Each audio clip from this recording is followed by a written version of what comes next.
De nos jours, 80% des Français vivent en ville. La proportion d'urbains ne cesse de croître depuis le milieu du XXe siècle, ce qui s'explique en partie par l'exode rural qui a suivi la modernisation des campagnes. L'espace à dominante urbaine couvre 42% du territoire métropolitain. En effet, la croissance urbaine s'accompagne d'un étalement, c'est-à-dire d'une expansion territoriale à partir de la ville-centre. Pourquoi un tel étalement urbain ? Dans un premier temps, les banlieues se sont densifiées.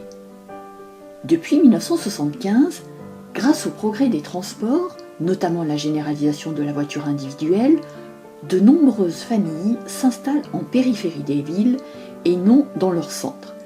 C'est ce que l'on appelle la périurbanisation. Ils peuvent ainsi se loger à un prix moins élevé et profitent d'un environnement plus agréable. La recherche de l'habitat individuel plutôt que collectif explique aussi cette tendance.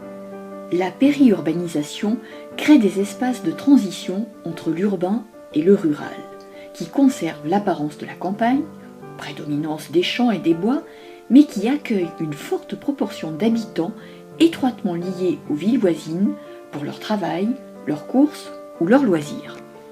Ce sont les espaces périurbains qui connaissent la croissance démographique la plus importante.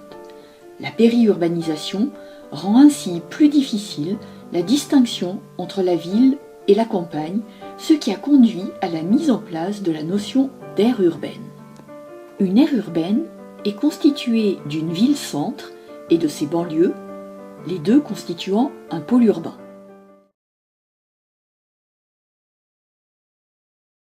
Au-delà se développe la couronne périurbaine. Ces mutations urbaines ne sont pas sans conséquences. L'urbanisation et l'étalement urbain ont un impact sur l'environnement. Ils contribuent au recul des milieux naturels, tandis que la multiplication des déplacements automobiles accentue l'émission de gaz à effet de serre.